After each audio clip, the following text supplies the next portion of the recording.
factoring is that your polynomial's in descending order. What does that mean? For a polynomial to be in descending order. Greatest to least of what?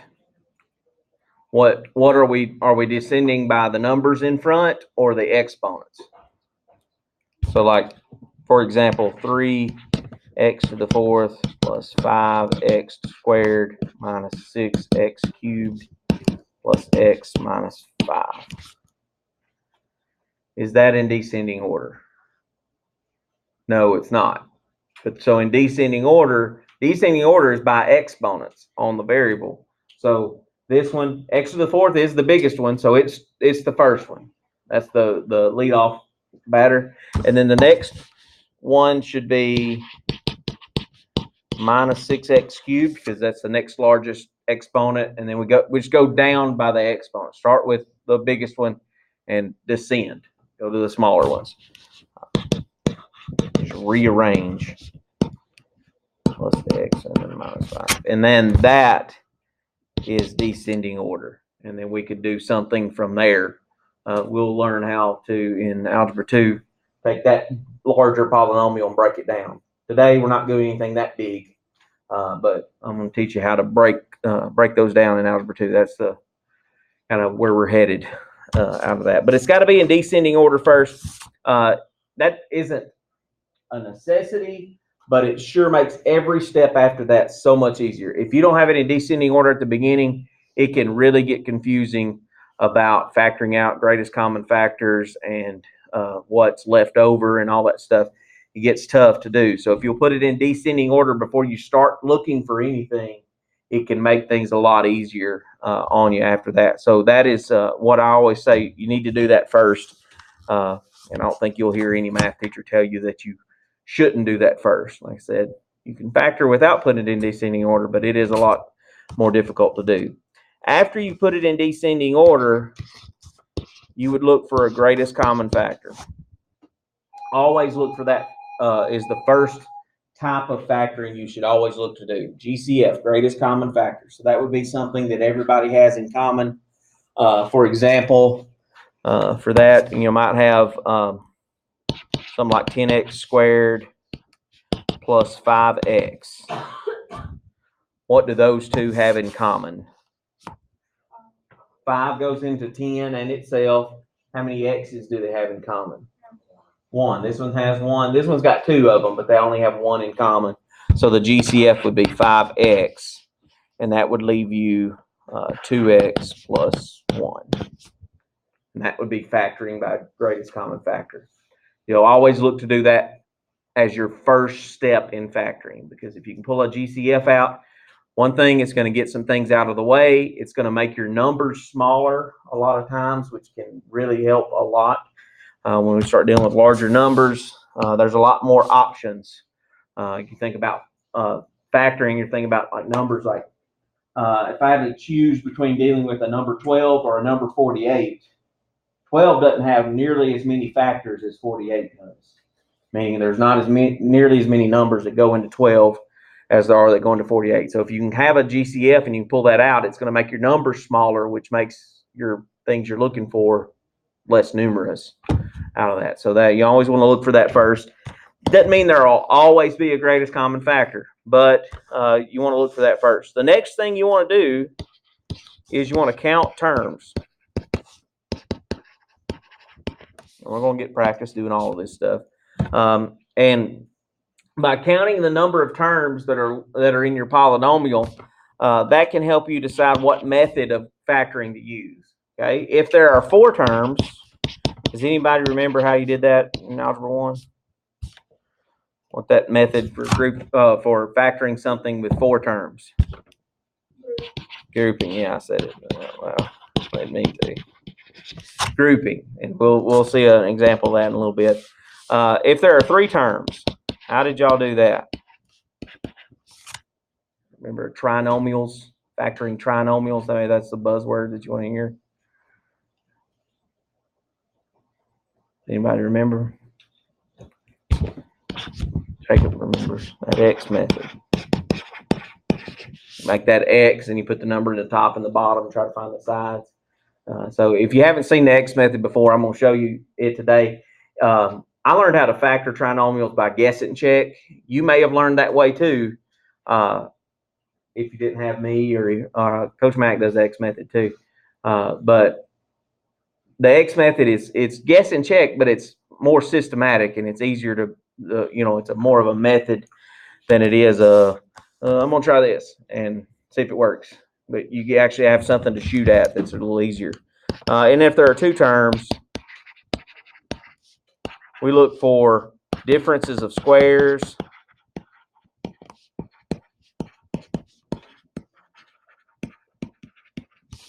or a sum or difference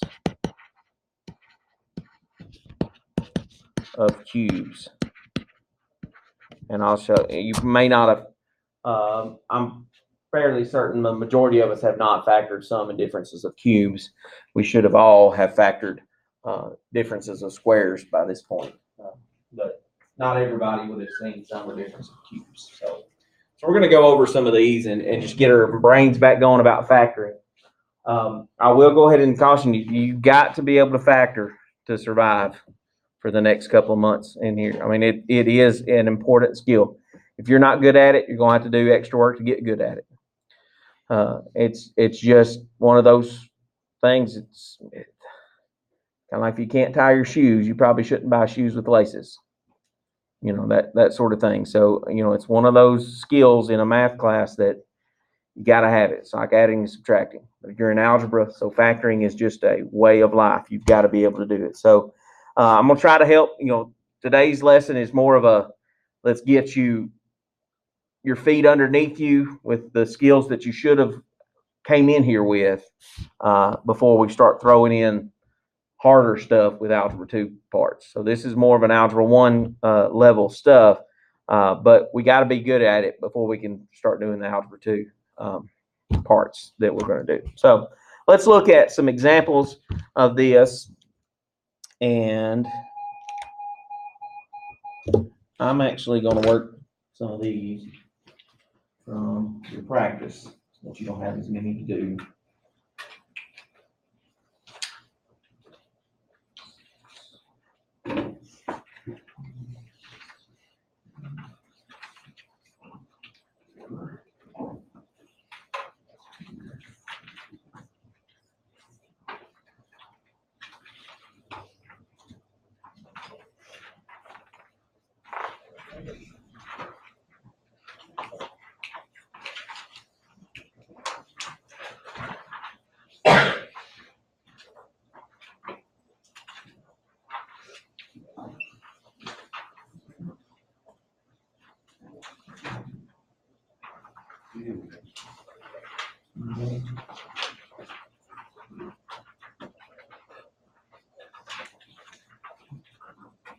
All right, so let's look at number one. We're going to do that one together. We're going to do several of these together.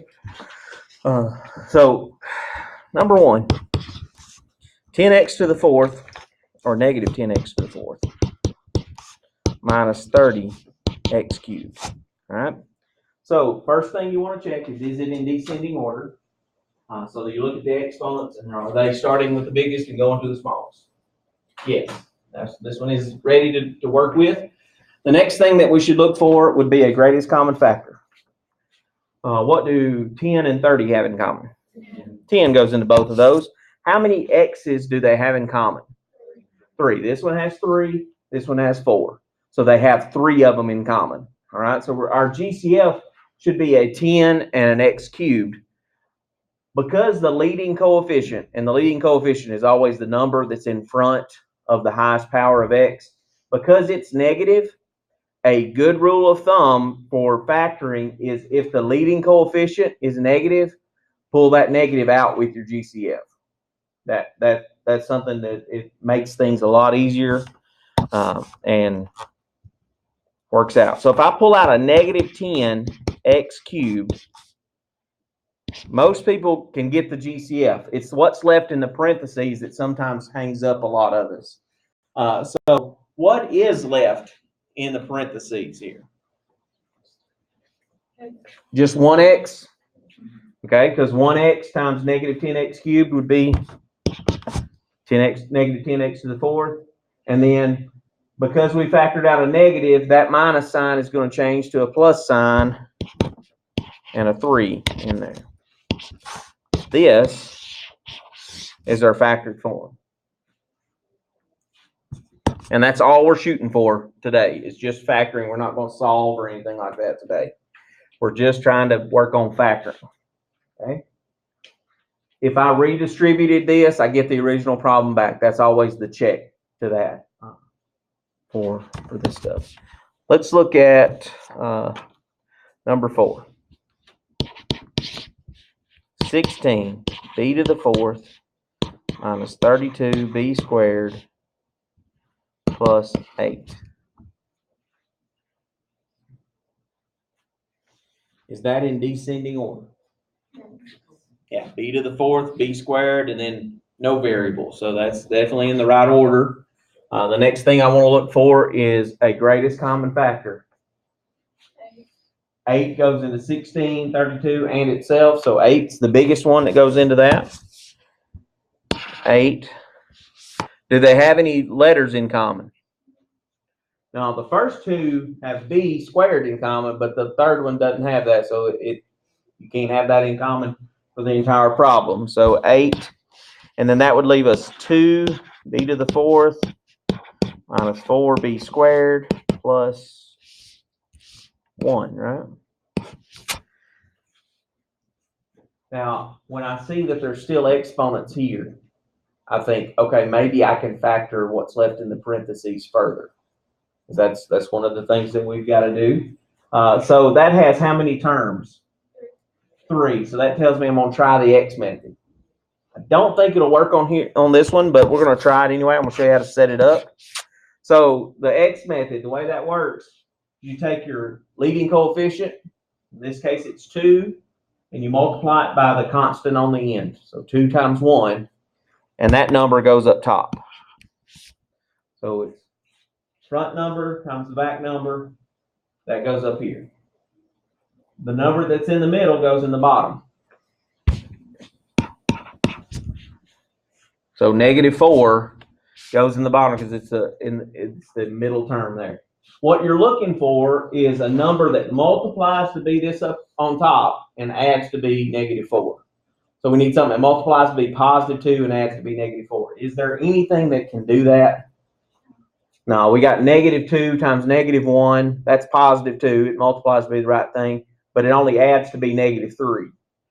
There are no, the only other factors for 2 are +1 and +2. And those definitely don't add to be a -4. So this one, that's the setup on the X, but there's nothing that works. So that means this won't factor any further. So always look at that. I didn't do that with this one because there weren't any exponents on that variable. There wasn't, there's not anything to do when there's not any exponents on that variable. Well, it's a 1, but it's not anything else. Let's look at number 6 and do a little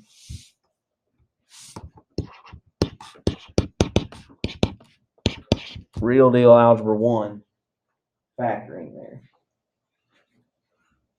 Is it in descending order? Yeah. Is there a greatest common factor between all 3 terms? No. There are 3 terms. So that tells us we're going to use what method? That X method. Okay, so it's we're trying to factor something that multiplies to be, what's in front of this X squared? A 1. 1 times 10 is 10, and -7 in the bottom. We want it to multiply to be +10 and add to be -7. Say it again. -5, -2. -5 times -2 is +10. -5 plus -2 is -7. So those two are the correct pieces. Now, in Algebra 1, we learned a little trick. If this leading coefficient is a 1, that meant we could go a shortcut method, right? We could go straight to our factors. Y'all remember that? Where it meant, oh, it's just x minus 5 and x minus 2. You can only do that if that number in front is a 1.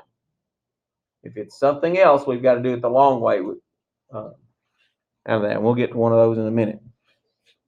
Okay, but if that leading coefficient is 1, whatever the side values on your x are, that's your factors. Okay, let's look at 15 down at the bottom of the page. We'll do it. It's a similar problem. X squared minus 17x plus 30. I mean, not 30, 70. 30 would have worked too.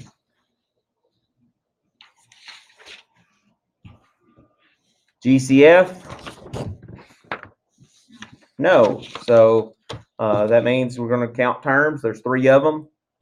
Tells me to do the X method. I'm going to set up my X, 70 on top, negative 17 on the bottom. 15 is very similar to 6.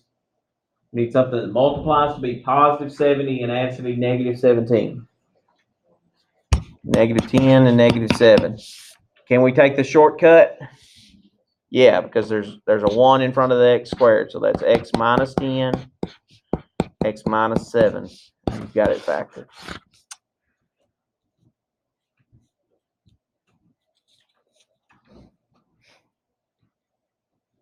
All right. Flip your paper over. Let's do number 16. 5n squared minus 31n plus 30.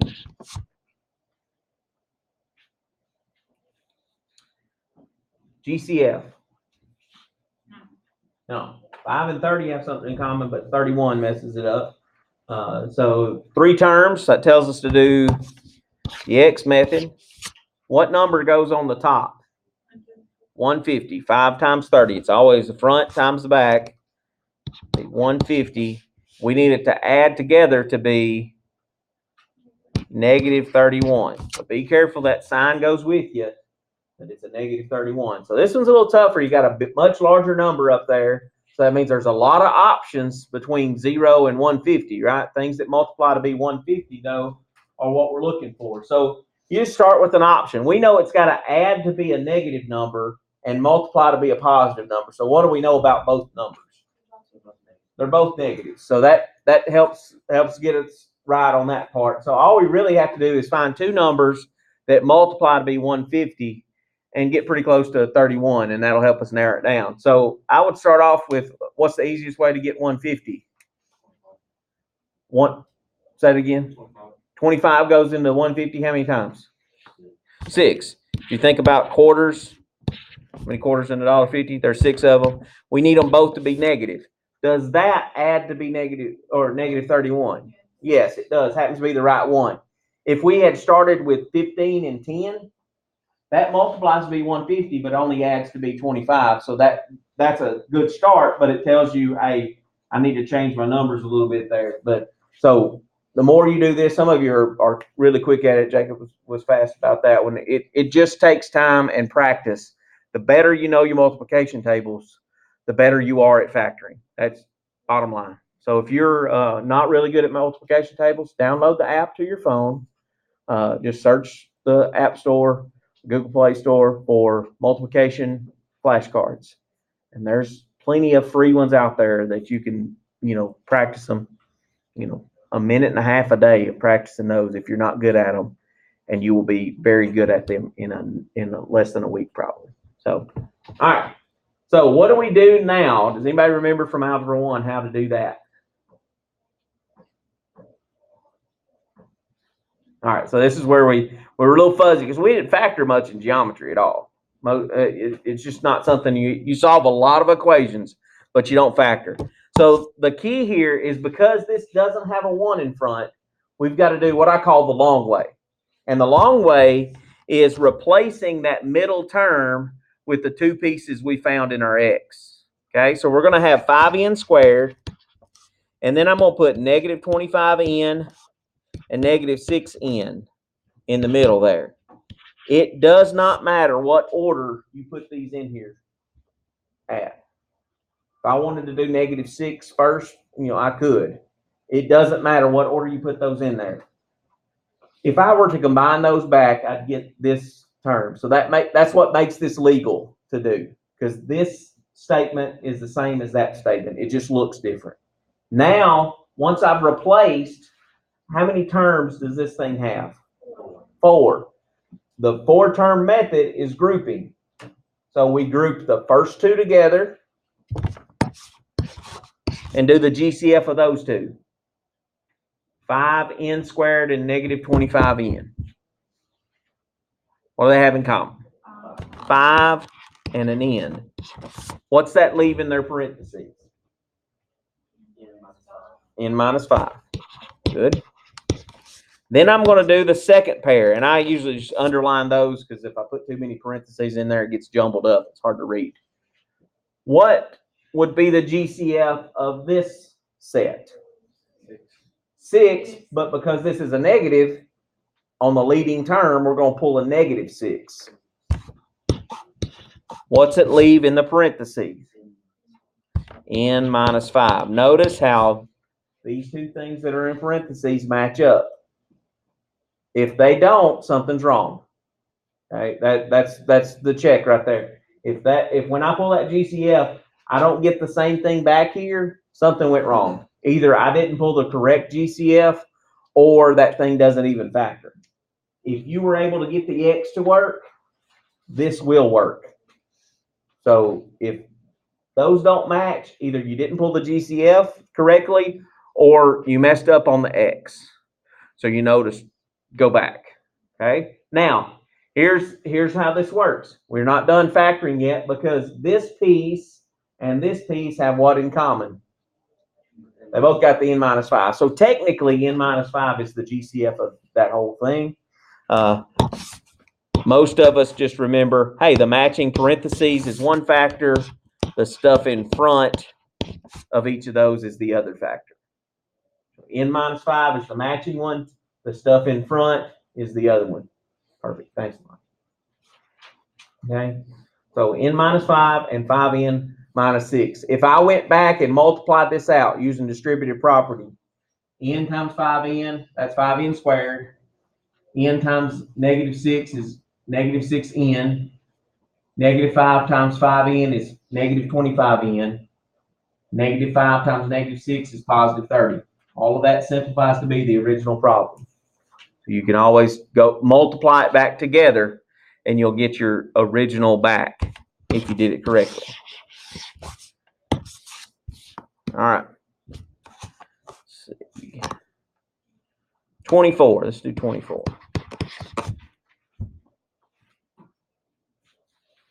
10x squared plus 27x plus 14.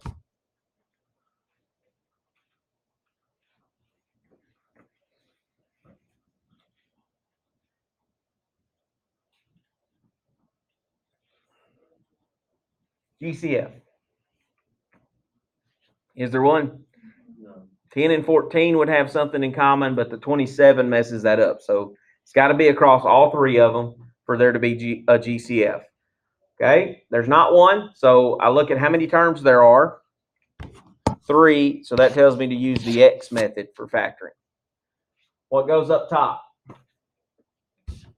140.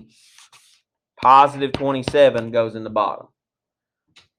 Front times back goes up top. Middle number always goes in the bottom. Factor and trinomials. Say it again. 20 and 7. 20 and 7. That's a good, easy one there. Anything that ends with a 0, we know usually has one of its factors has a 0 in it, but it doesn't necessarily always work that way. So 20 plus 7 is 27. 20 times 7 is 140. So we know that works. Now what do I do next? Replace the 27 with those things from the X. Okay. Now, again, it doesn't matter what order you put it in, but logically, which one should you put first? Why? That's the one I would put first every time. But why? Yeah, because it's easy to match up with the 10. We could see that GCF before we even start. It's really easy to see. But technically, it doesn't matter. So I'm going to put the 20x first. and then the 7 last. And it makes sense that the 7 would go with the 14, right? We know that there's a common factor easily with those. So I always look at it and say, okay, which would be the easiest way to work this? Not that it's hard either way, but it works both ways. So group the first two together. GCF there. 10x. What's it leave in parentheses? X plus 2. Second pair. Positive 7 or negative 7? Positive 7. So it's a plus 7, parentheses, x plus 2, because 7 times 14 is, or 7 times 2 is 14. Last line, the answer, matching factor, and then 10x plus 7. Matching parenthesis is the first one, and then what's in front is the second one. It technically, if you wrote 10x plus 7 and x plus 2 second, it's the same. All right, let's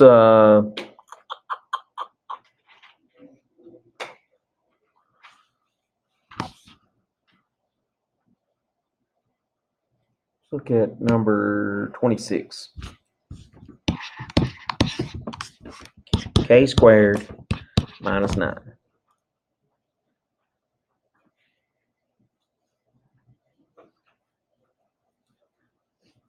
Okay. Descending order? Yeah, it's in descending order. How many terms? 2. There's no GCF there. There's not even a number in front of K squared. So it's got 2 terms. So that tells us we're going to look for either differences of squares or sum or difference of cubes. What's a difference in mathematics? It's a subtraction problem. So if it's a difference of squares, it has to have a minus sign in the middle, right? And if it's a sum or difference of cubes, it's got to have what exponent in there? A 3. So obviously this one is not a cubes, it's a squared, K squared. So that looks like it's maybe a difference of squares. So that's how you know that that's the method you want to try, is that it's got a squared variable and a minus sign in the middle. Now, the way that I teach differences of squares is rewriting the problem. Can you rewrite the problem as something squared minus something else squared? Okay. What squared gives me K squared? K. There would be a K in those parentheses there. Does something squared give me 9? 3. So that's what goes there. If I can rewrite the problem that way, then that's a difference of squares. If that were K squared minus 10, there's not an integer that squared gives me 10. All right? So that's why K squared minus 10 doesn't factor. But K squared minus 9 does, because it can be rewritten that way. Does anybody remember what the factors would be for a difference of squares?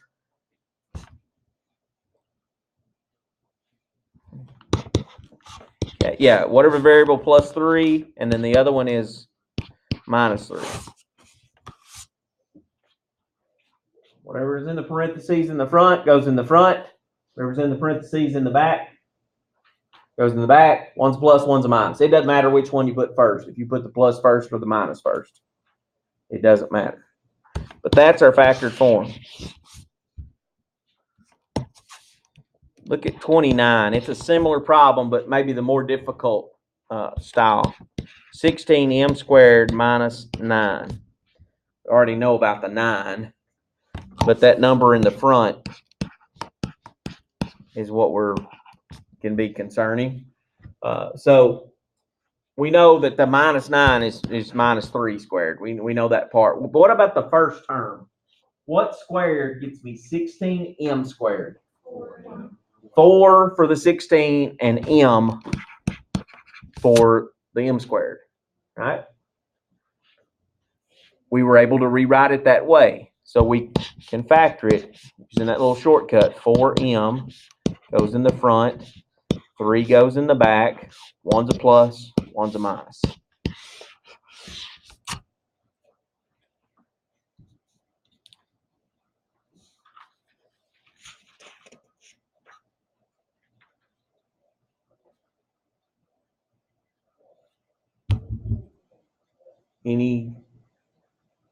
Let's do one that's not on your paper. I'm just gonna make one up here. So extra example here. Let's say we had 27 x to the third minus 48 x, and we're supposed to factor that.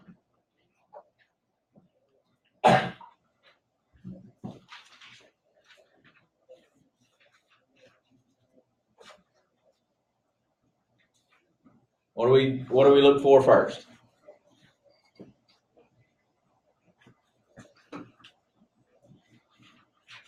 Can't forget this part. Descending order. Is it in descending order? Got x cubed and then a plain x. So the biggest one is in the front, smallest was in the back, so we're good there. What's the next thing we look for? GCF. Do 27 and 48 have anything in common? What multiplies to be 27? What are some things that multiply to be 27? 9 times 3. What are some things that multiply to be 48? 3 and 16. So 3 is in common between those. Is that the biggest one in common? Well, the only things that multiply to be 27 are 1 and 27. And 27 doesn't go into 48, right? 9 and 3. Does 9 go into 48?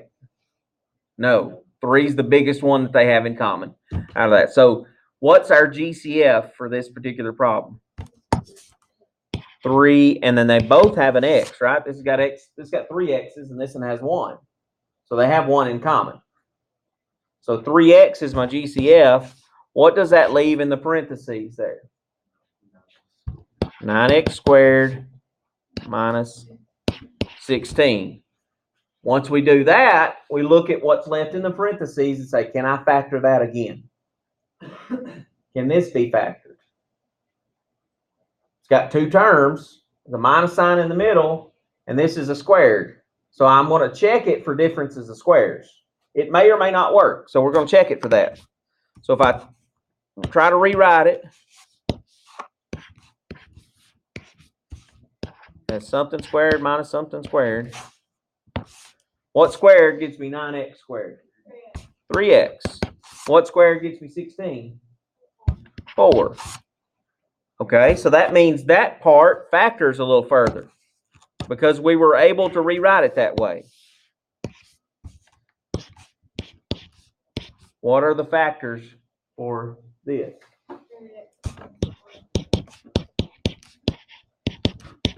If you wrote the plus first, that's fine too. What else is in the answer? The 3x that we pulled out at the beginning. And there's the completely factored form of that. So pull a GCF out, that's probably not, that may not be the only thing that the problem has. Sometimes there might be more that needs to be done. Okay, so you've always got to look for that to see if there is something else that needs to be done. So if you pull out a GCF, look to see if you can factor further. All right.